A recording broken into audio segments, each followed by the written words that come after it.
Assalamualaikum warahmatullahi wabarakatuh.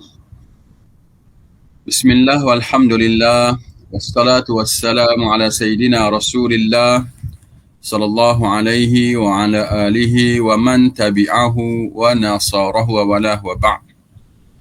Rabbi shrah lana sudurana wa yassir lana umurana wa hlul 'uqdatan min alsinatina yafqahu aqwalana. Allahumma alimna ma yanfa'una wa zidna ilma. Allahumma la sahla illa ma ja'altahu sahla wa anta taj'al hazna iza syi'ta sahla. Ya mu'allima Daud allimna wa ya mufahhima Sulaiman fahimna. Alhamdulillah summa alhamdulillah summa alhamdulillah. Muslimin muslimat sekalian, kita bersyukur dulu kepada Allah Subhanahu wa taala dengan kesyukuran yang tidak terhingga banyaknya kerana kita bangun pagi ini kita dalam keadaan masih lagi beriman, masih lagi Islam, dalam keadaan kita sihat sejahtera, walaupun sekali-sekala kita ditimpa masalah, sakit dan seumpamanya, kita bersabarlah sebagaimana yang kita pelajari sebelum ni dan hari ini. Baik, pagi ini kita pergi kepada sabar dan syukur seorang mukmin. Tajuknya. Biasanya kita mulai dengan hadis Nabi SAW. Wa an Abi Yahya Shu'aib bin Sinan radhiyallahu anhu qala Rasulullah sallallahu alaihi wasallam ajaban li amril mu'min inna amrahu kullahu khair wa laysa dhalik li ahadin illa lil mu'min in asabathu sarra syakara fakana khairun lah wa in asabathu darra sabara fakana khairun lah. Hadis riwayat Muslim daripada Abu Yahya Shu'aib bin Sinan radhiyallahu anhu katanya Rasulullah sallallahu alaihi wasallam telah bersabda, sangat mengagumkan dan menghairankan perkara yang berkait dengan diri seorang yang beriman. Sesungguhnya semua keadaannya dalam keadaan yang baik. Tiada kebaikan melainkan kepada seseorang yang beriman. Sekiranya dia mendapat kebaikan, dia bersyukur, maka itu kebaikan baginya. Sekiranya menimpa ke atasnya perkara yang menyusahkan, lalu dia bersabar, maka kebaikan baginya. Jadi hadis ini menunjukkan bahawa kita orang mukmin ni apa pun baik. Begitu kedudukannya. Tapi dengan syarat kita mukmin. Bila kita semua baik, dapat kebaikan, ada kelebihan baik, ada masalah pun baik juga. Tapi ada cara-caranya lah yang kita akan sentuh. Maksud baik ini, kita dapat pahala. Mudah-mudahannya kita dapat pahala. Kita beruntung. Mudah pun beruntung, susah pun beruntung. Semua beruntung. Dapat pahala kita ni. Karena kalau tak kena cara, dua-dua tu dapat dosa. Itu lagilah. Itu rugi. Orang yang rugi. Dapat kebaikan pun dapat dosa. Dapat kesusahan pun dapat dosa. Jadi dunia tak untung, akhirat pun tak untung. Kita ni dua-dua untung dengan syarat kita ni mukmin. Baik. Hadis di atas menunjukkan bahawa betapa Rasulullah SAW sangat kagum dan bangga dengan sifat yang ada pada seorang yang beriman. Iaitu mereka yang sempurna imannya. Jadi iman ni ada tahap-tahap dia, ada level-level dia. Ada orang yang tinggi, ada yang sederhana, ada yang rendah. Ada yang tak ada langsung. Beratlah ada tak ada langsung ni, tak boleh masuk syurga lah. Tak ada langsung iman ni. Jadi kita ni rendah, biasalah rendah tu. Sederhana. Kalau orang yang hebat-hebat, dia tinggi imannya. Jadi kita ke arah nak tinggikan iman kita ini. Biasanya kita ni iman rendah-rendah kena mengaku begitulah. Kita jangan perasan kita ni iman tinggi. Kalau iman tinggi tak ada masalah kita ni. Semua sempurna, tak ada masalah sangat kita. Tapi menunjukkan kita iman kita rendah. Baik. Perkara ini hanya boleh didapati pada diri orang yang beriman sahaja dan tiada pada orang yang tidak beriman. Semua perkara bagi orang yang beriman berada dalam keadaan baik sepanjang masa. Kalau kita beriman dan kita ada ilmu, kita akan beruntung. Sentiasa beruntung. Apa yang berlaku, ke mana kita pergi, apa yang kita buat, masa bila pun semua kita akan dapat hasilnya beruntung. Itu bezanya orang yang untung, orang tak untung. Walaupun kadang-kadang perbuatan yang sama, tapi dengan kedudukan kita yang berbeza dengan orang lain, itu kita beruntung. Sebagai contoh yang simple, contoh yang mudah kan. Kita masuk masjid, dua orang masuk masjid. Seorang dapat pahala, yang kedua tak dapat pahala. Apa sebab? Bila sembahyang baru dapat pahala. Yang kedua, yang pertama tadi tak sembahyang pun dapat pahala dah. Apa bezanya? Sebab yang pertama dia masuk dengan niat iktikaf. Yang kedua tu dia masuk saja begitu, dia tak ada niat. Niat tu menggambarkan kedudukan kita tu dalam keadaan apa. Kita ni ibadah sekarang ni. Tak tunggu sembahyang, nak iktikaf dalam masjid. Jadi niat membezakan kita. Nak tahu niat tu, kita kena ada ilmu lah. Dan selepas ada ilmu, kena ada taufik pula Allah. Kadang-kadang ilmu kita ada, tapi dah kita tak guna. Kita masuk sama juga dengan yang kedua tadi. Yang kedua tak ada ilmu. Dia memang tak buat lah. Kita pun ada ilmu, tak buat juga. Sama je. Sebab tu ilmu ada, kita pun bertindak dengan taufik Allah Subhanahu Wa Taala. Sekiranya seorang yang beriman itu mendapat kesenangan, lalu dia bersyukur kepada Allah Subhanahu Wa Taala, maka dia mendapat pahala bersyukur. Sekiranya dia menghadapi kesusahan, lalu bersabar, maka dia mendapat pahala bersabar. Sekarang ni apa situasinya? Kita tak boleh lari daripada senang dan susah. Ada kebaikan kita, ada kekurangan kita. Itulah yang kita akan lalui bila-bila pun. Sebab tu orang kata yakulun, orang dulu kata yaumun lana yaumun alaina. Sekali kita di atas, sekali kita di bawah.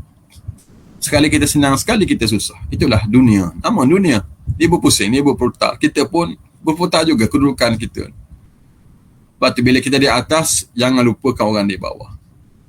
Ingat-ingatlah pada hari-hari yang kita akan di bawah nanti.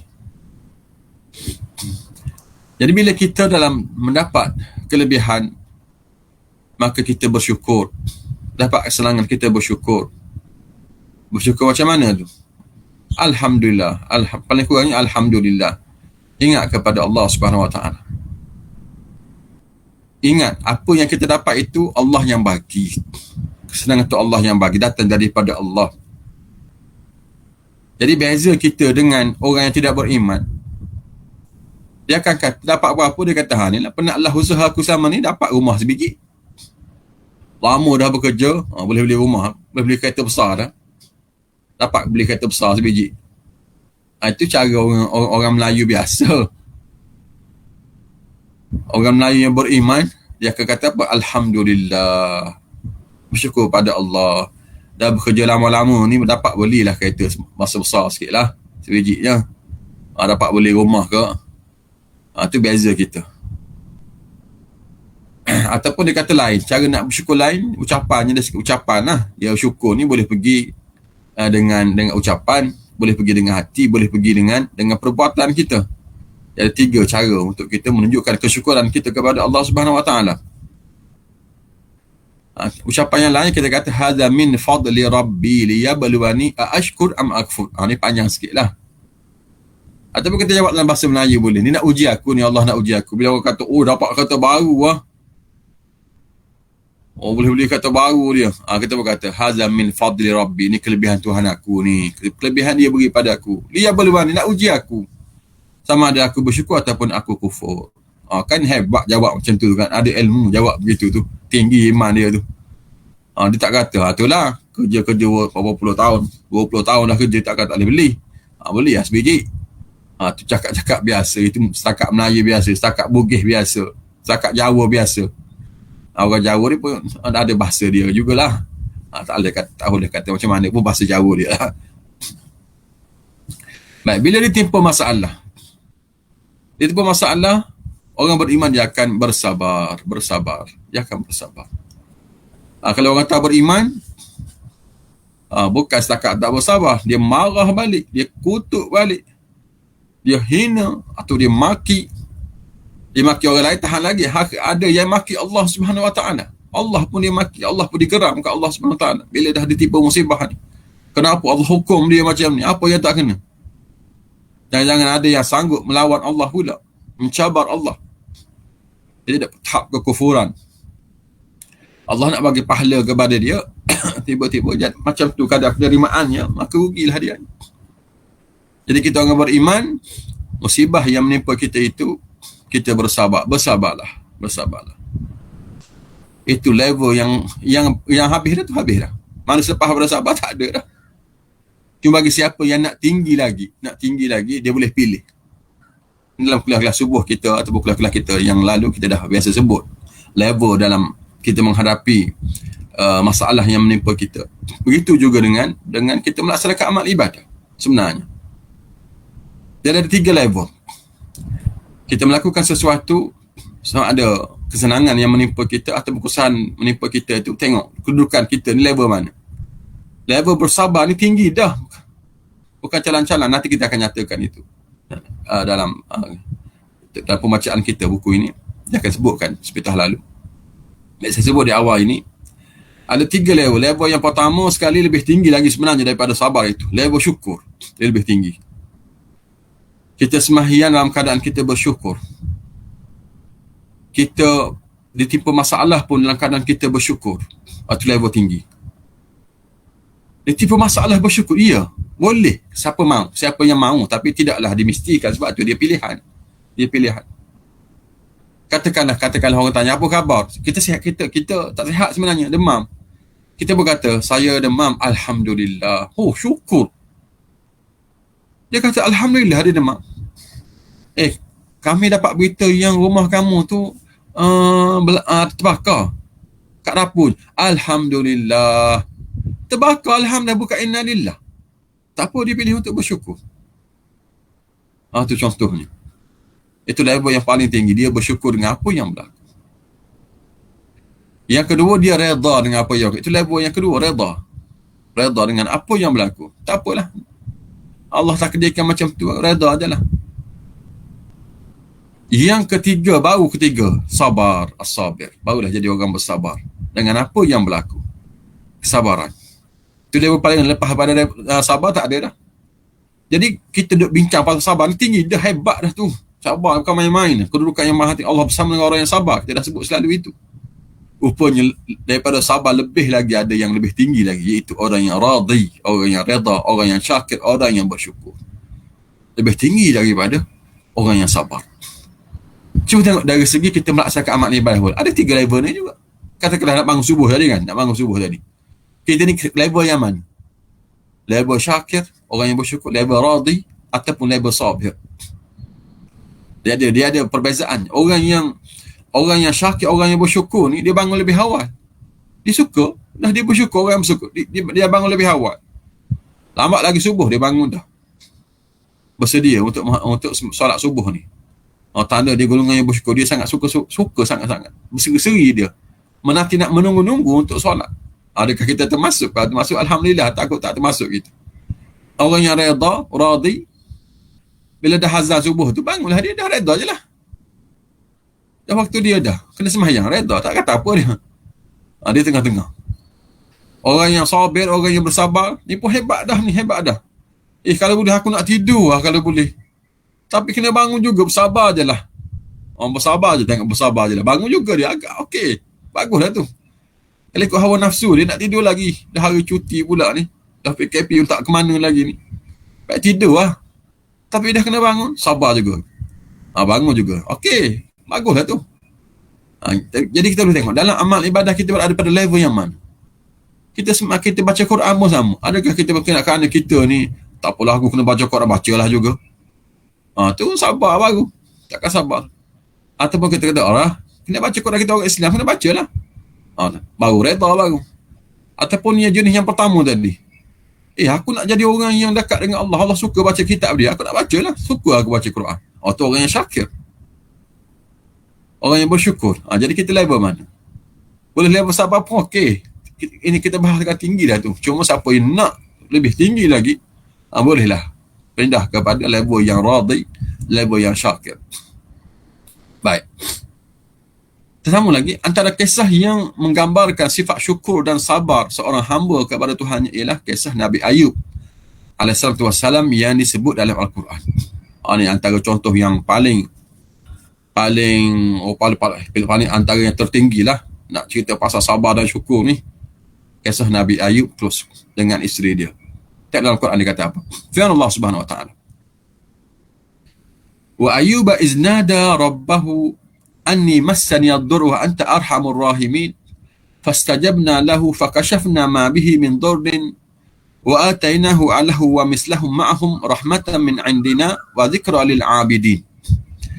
Dan yakni sebutlah peristiwa Nabi Ayub ketika dia merayu kepada Tuhannya dengan berkata, sesungguhnya aku ditimpa penyakit, sedang engkaulah sahaja yang lebih mengasihi daripada segala yang lain yang mengasihi. Maka kami perkenalkan doa permohonannya, lalu kami hapuskan penyakit yang menimpanya, serta kami kurniakan kepadanya keluarganya dengan sekali ganda lagi ramainya, sebagai satu rahmat daripada kami dan sebagai satu peringatan bagi orang-orang yang taat kepada kami, supaya bersabar dan mendapat balasan baik. Para ulama tafsir dan sejarawan mengatakan bahawa Nabi Ayub alaihissalam memiliki harta melimpah ruah dibandingkan dengan orang yang semisal dengannya. Antara kurnian Allah kepada baginda alaihissalam ialah memiliki binatang ternakan, tanah yang luas dan dikurniakan ramai anak. Dia mewah, dia senang pada peringkat awalnya. Ada keluarga yang ramai, ada harta yang banyak, ada tanah yang luas, binatang ternakan lagi, miliki segala-galanya, mana lengkaplah kelengkapannya. Sama ada keluarganya, perniagaan ataupun harta yang dimilikinya, kesihatannya, semua ada. Kemudian kenikmatan itu diambil daripadanya dan baginda alaihissalatu diuji dengan pelbagai musibah. Tiada satu bahagian pun daripada anggota badannya yang sihat kecuali lisan dan hatinya sahaja. Baginda alaihissalatu berzikir kepada Allah dengan kedua-duanya anggota itu. Kemudian Allah uji dia. Allah uji diri dia sendiri sakit, keluarga dia mati, anak-anak dia mati, dan harta dia hilang, harta dia tidak ada. Tengok betapa berat, betapa dahsyatnya Allah uji nabinya. Itu nabi dia, orang beriman rapat dengan Allah tu. Bukan orang main-main macam gitu. Jadi kalau kita nak tanya, nak petikan ke Allah, siapa kita? Kita siapa? Nabi dia boleh uji begitu sekali. Tak ada apa.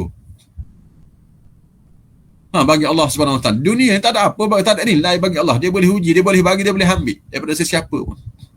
Termasuk Nabi dia sendiri pun. Tak, Nabi Muhammad dia uji macam mana? Nabi Muhammad tu tak adalah orang yang paling kasih, yang paling sayang, yang paling rapat dengan Allah. Tapi Nabi Muhammad kena uji. Berat-berat ujian dia. Nabi Ibrahim pun sama, Nabi Musa pun sama, semua Nabi-Nabi begitu. Dah kita ni siapa? Allah test sikit, Allah cuik sikit pun rasa masalah dah. Rasa kita lah masalah malang, paling malang atas muka bumi ni dah. Siapa kita? Yang Nabi dia boleh uji malik-malik ada ni, boleh ambil balik segala harta benda, boleh matikan segala ahli keluarga, diri dia tu boleh sakit. Dan Allah uji Nabi kita Muhammad, Nabi kita dan Nabi-Nabi yang lain. Dan Nabi Ayub alaihissalam sentiasa bersabar dan sangat mengharapkan pahala daripada Allah Subhanahu Wa Taala. Baginda alaihissalam sentiasa berzikir kepadanya pada waktu malam, siang, pagi dan petang. Ini menunjukkan satu sifat terpuji, sentiasa ingat kepada Allah Subhanahu Wa Taala ketika sihat dan sakit, senang dan susah, lalu bersyukur dan bersabar atas ujian yang dihadapi oleh baginda alaihissalam. Tengok, dia nak ajar kepada kita semua, dalam keadaan mana pun, ketaatan kepada Allah, kesetiaan kita kepada agama sentiasa berkekalan sampai bila, walaupun situasinya berubah, keadaan kita ni tak sama dengan dulu, maka kita tetap patuh kepada Allah Subhanahu Wa Taala, tetap taat, tetap berzikir kepada dia. Setengah orang bila dah ada kekurangan, malas sembahyang, malas sembah Allah, buat apa? Sembah Allah pun Allah bagi sakit juga. Sembah Allah pun Allah tak bagi kaya juga. Baik tak payah. Dia boleh dia buat macam tu.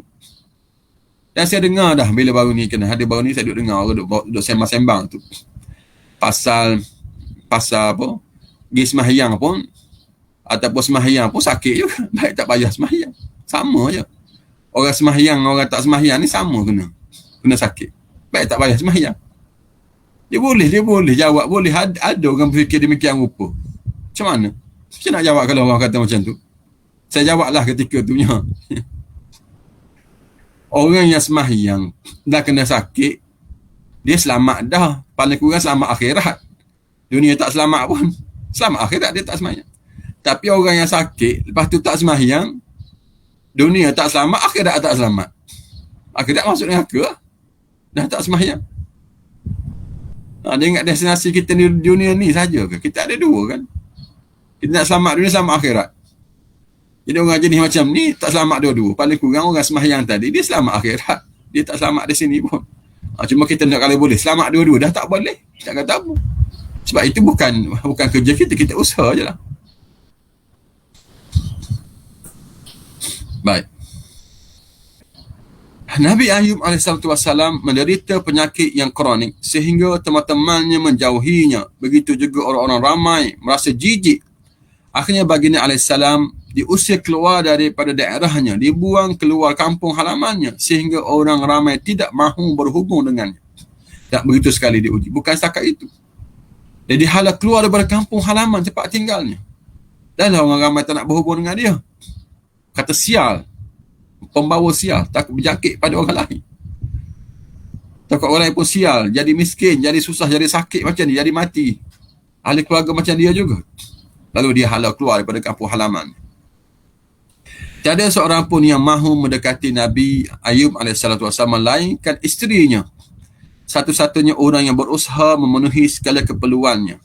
Isterinya sangat mengetahui segala kebaikan Nabi Ayub AS pada masa lampau dan kasih sayangnya kepada dirinya. Baik, ilmu kita mengajar kita begitu. Kita mengenal orang, kita mengenal sesuatu benar ataupun tidak benar, kita dah tahu hati budi orang. Jadi jangan menyebabkan bila berlakunya apa-apa, kita pun dulu kita puji dia, kita sayang dia, kita sanjung dia. Bila dia susah, bila dia tidak ada apa-apa dah, kita pun lari daripada dia, tak ada apa dah, tak boleh. Kerana kita ni, kita berkawan dengan orang, kita rapat dengan orang atas dasar benda. Atas dasar benda. Bukan atas dasar kerana Allah Subhanahu Wa Taala. Dan itu tidak baik. Kita bila berkawan, kita bila rapat, menghormati dan segala-galanya, setia dan macam-macam lagi lah, atas dasar agama, dasar Islam, dasar kebenaran, bukan atas dasar kebendaan. Jadi sama ada mereka berada di atas atau berada di bawah ke, ada ke sakit tak sakit, kaya tak kaya ke, sama sahaja. Sama sahaja. Kita menghormati mereka, kita cinta dan sayang kepada mereka. Bermakna kita cintakan orang itu bukan kerana benda. Dan itu yang kita kena buat. Kita sama kita juga.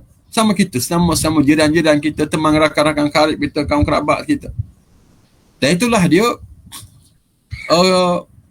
hubungan antara dua orang, hubungan yang paling tinggi sekali. Berkawan yang paling tinggi sekali.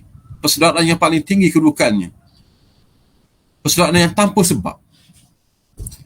Biasa kita pergi ziarah orang ni bersebab. Sekarang tak boleh ziarah lah. Nanti lepas-lepas PKP kita pergilah ziarah. Cuba pergi ziarah tanpa sebab. Tu hebat tu. Tinggi kedudukan ni di sisi Allah Subhanahu Wa Taala. Kebiasaan kita ni pergi ziarah sebab kerana dia sakit, kerana nak hantar surat kahwin anak kita, kerana adalah hajat-hajat tentu lah, bersebab lah kita. Tak ada orang pergi ziarah tanpa sebab. Kalau kita pergi tanpa sebab, orang tanya pula, hang mari buat apa? Mai buat apa rumah aku ni? Aku tak jemput hang pun. Sajalah mari ni ziarah yang paling tinggi. Dia pernah ada dalam hadis Nabi ni, kisah yang seorang pemuda ni, dia nak pergi ziarah saudara dia di tempat yang lain lah.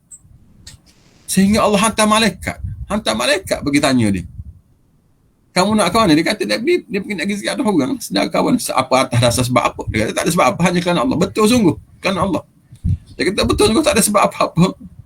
Lalu dia pun bukalah rahsia, aku ni malaikat, Allah hantar aku ke sini nak puji engkau. Atau sampai tahap, di mana tahu? Kalau boleh zaman dulu pun Allah boleh hantar malaikat untuk memuji seseorang itu, zaman kita apatah lagi. Boleh juga, kenapa tidak? Zaman kita ni pun. Tapi dengan syarat kedudukan level iman kita biar sampai ke tahap itulah. Baik, tuan-tuan dan puan-puan, kita sambung lagi. Isteri baginda SAW sentiasa mendampinginya dan mengubati penyakitnya sehinggalah beliau melakukan segala perkara untuk kebaikan suami tercinta. Maka keadaan si isteri pun mulai lemah dan terkikis harta dan bendanya. Bahkan beliau juga terpaksa menjadi pembantu kepada orang lain untuk mendapatkan upah bagi membeli makanan dan memenuhi keperluannya. Itu pengorbanan si isteri tadi. Nak mengajar kepada kita kesetiaan, kebersamaan, masa senang dan masa susah. Jangan-jangan masa senang tu bersamalah, bila dah susahnya cari laki-laki lain lah, cari suami lain lah pulaknya. Dah susah sangat kita dulu kahwin nak harta, dah susah tu sakit buat apa menyusahkan aku. Jangan. Biar sama-sama luluh ujian ini. Tuan-tuan dan puan-puan sekalian, pengorbanan yang dibuat oleh isteri Nabi Ayub ni sangat-sangat tinggi sebenarnya. Oleh kerana Nabi Ayub ni tidak sihat sakit, maka dia yang mencari rezeki. Dia pergi bekerja untuk mencari rezeki di bandar. Dapat rezeki dia bawa balik. Sehingga kan bila tak boleh, ada sekali itu diceritakan, sehingga dia sanggup menjual rambutnya. Dia menjual rambutnya untuk dibelikan makanan, untuk disuapkan kepada suaminya. Itu yang menyebabkan suaminya marah, Nabi Ayub marah. Apa yang dibuat oleh isterinya yang berlaku pada sumpahan dia itu. Disebutkan begitulah. Sehingga dia akan sebat nanti kalau dia semua, dia akan sebat isteri dia dengan 100 batang belah kisahnya. Allah selesaikan masalah itu. Isteri Nabi Ayub AS ialah seorang wanita yang sabar bersama suaminya. Meskipun sudah kehilangan seluruh harta dan anak keturunan mereka berdua. Beliau turut merasakan musibah yang menimpa suaminya. Tidak mempunyai apa-apa dan harus menjadi pembantu bagi orang lain. Walau sebelumnya mereka berdua hidup dalam keadaan kebahagiaan, kenikmatan dan kecukupan. Sesungguhnya kita ialah milik Allah SWT dan hanya kepada Allah kita kembali. Rasulullah SAW bersabda, Asyaddun nasi bala'an al-anbiya summa salihun summa al-amsal fal-amsal. Manusia yang paling berat ujiannya ialah pada Nabi, lalu orang-orang yang soleh dan seterusnya. Jadi Allah uji kita mengikut kadar iman kita ada. Kenapa pada Nabi ni kena ujian yang berat-berat? Sebab iman mereka tinggi. Nabi kata macam tu. Yang paling berat kena ujian ialah pada Nabi. Kemudian orang yang soleh. Kemudian orang seumpama dengannya.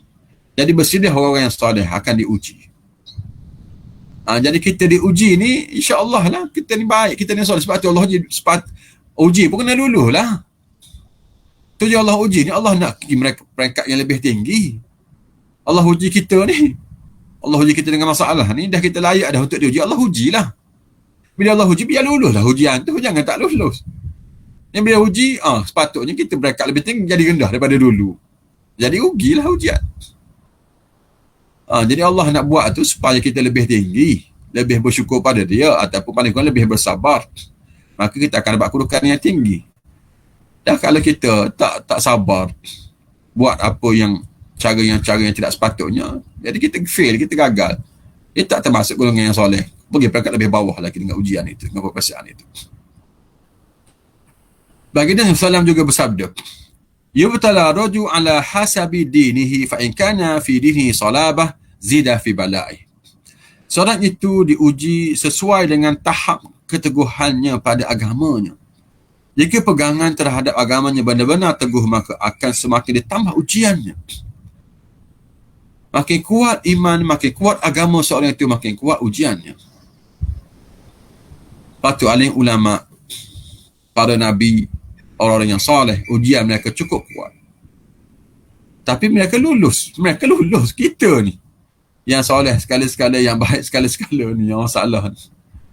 Allah uji kita untuk naik martabat, tak dah kita tak lulus. Lagi rendah. Rugi lah kita ni. Semua ujian yang demikian menjadikan Nabi Ayub AS lebih bersabar, mengharapkan pahala, memuji dan bersyukur kepada Allah Subhanahu Wa Taala. Kalau banyak hikmah yang boleh diambil daripada kisah ini dalam memahami kehebatan mereka yang bersabar dan bersyukur kepada Allah Subhanahu Wa Taala.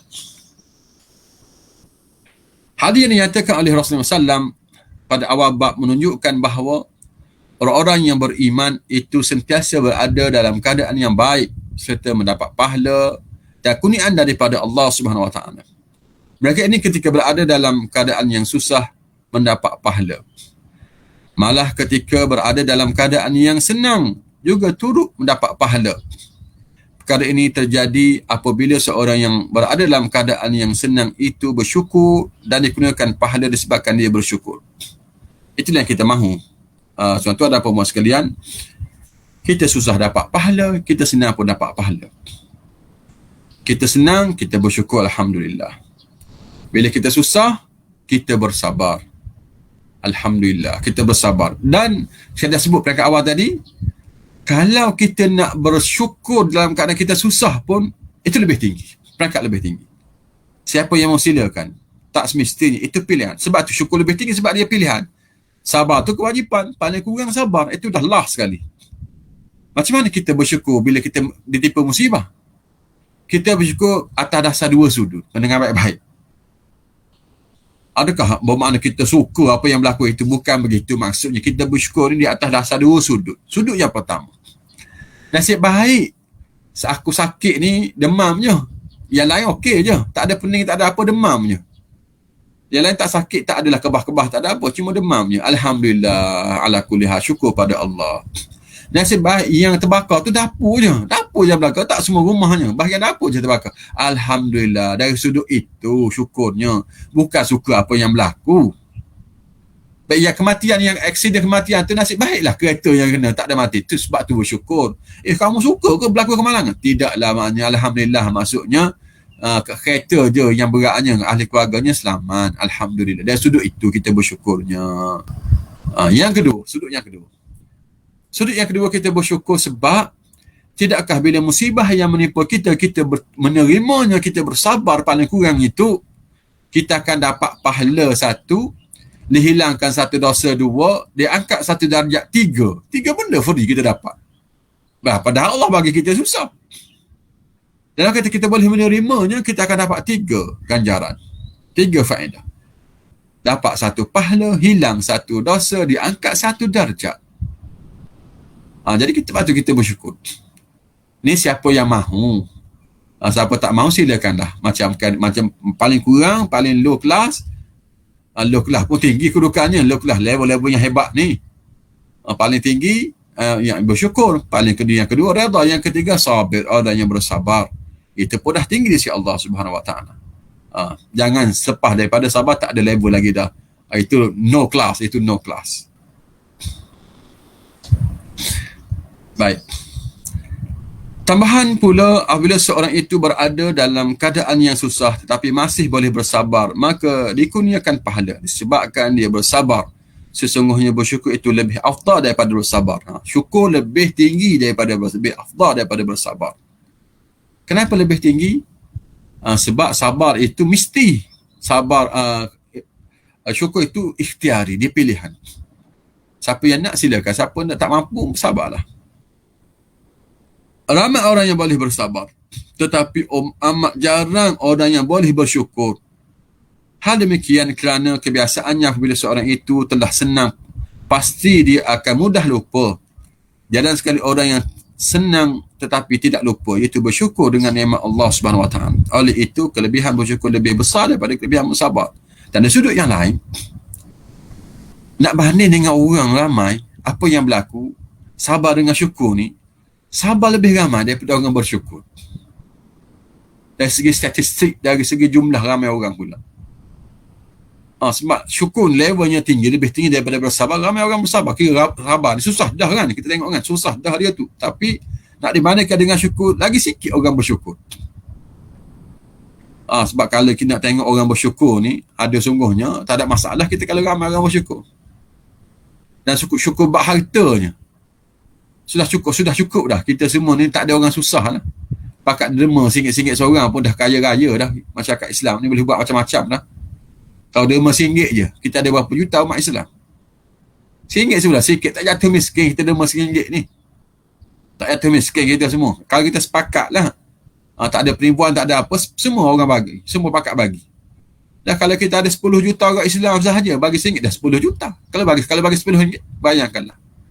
Macam-macam kita boleh buat. Boleh buat hospital wakaf pula, universiti wakaf pula. Macam-macam wakaf kita boleh buat. Dengan syarat kita semua sepakat. Dah kita tak sepakat, semua tak boleh buat. Semua menyusahkan kita.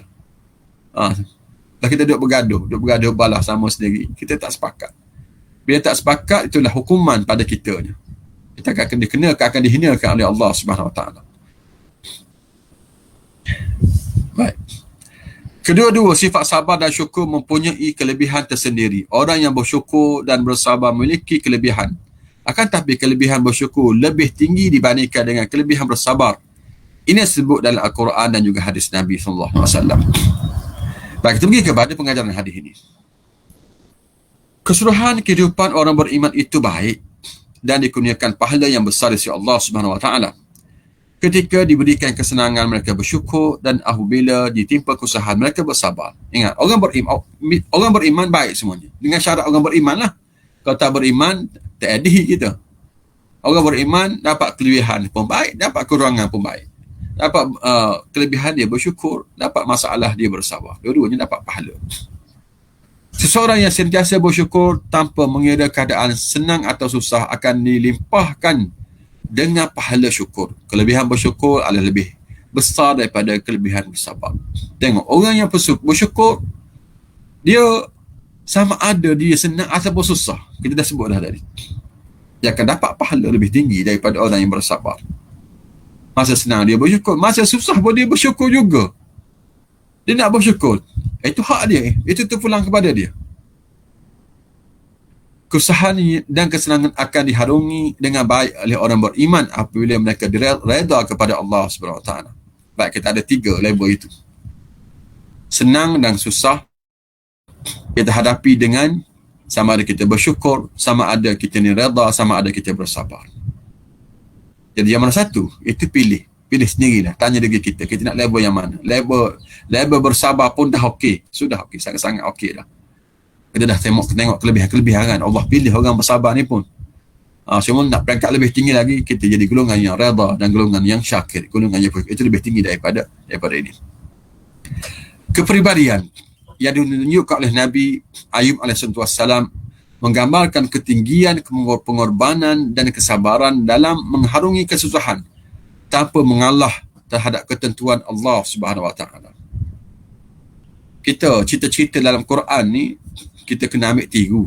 Wazakirhum bi ayyamillah. Memang Allah suruh begitu. Kita kena ingatkan sesama kita ni dengan hari-hari Allah.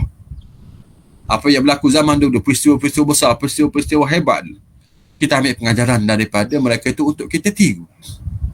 Dan kata orang dulu-dulu, tashabbahu wa illam takunu mislahum fa inna tashabbuha bil kirami falahu. Dia suruh kita tirulah. Tashabbahu, tirulah. Contohilah orang yang hebat-hebat zaman dulu ni. Kerana fa'ina tashabbuha bil kirami falahu. Kerana dalam urusan kita duduk meniru-niru orang-orang yang telah berjaya ni, orang yang cemerlang ni, orang yang hebat-hebat zaman dulu, ada kejayaan di situ. Kita nak buat sendiri, kita tak pandai. Kita tak ada contohnya. Jadi kita tirulah pengorbanan, jasa dan segala-galanya apa yang dibuat oleh orang yang sebelum daripada kita. Kerana dalam usaha kita meniru mereka itu, kejayaan bagi kita. Kan kita nak berjaya. Secara khususnya, kita lihat sirah ataupun pengorbanan para Nabi. Khusus Nabi kita Muhammad SAW sendiri. Yang terlalu banyak contoh tauladan untuk kita penuhi, untuk kita sempurnakan dalam kehidupan hidup kita hari ini, untuk kita menghadapi, mengharungi masalah-masalah yang menimpa kita. Jadi, sidang penonton, muslimin sekalian, rasa sekadar itulah yang dapat kita berkongsi ilmu pada pagi ini. Mudah-mudahan sikit sebanyak dapat beri maklumat kepada kita dan memotivasikan kita lagi untuk kita terus bersabar dan kalau boleh terus reda dan kalau boleh lagi terus bersyukur dalam menghadapi dugaan hidup kita seharian. Wassallallahu ala sayyidina Muhammad wa ala alihi wasallam. Assalamualaikum warahmatullahi wabarakatuh.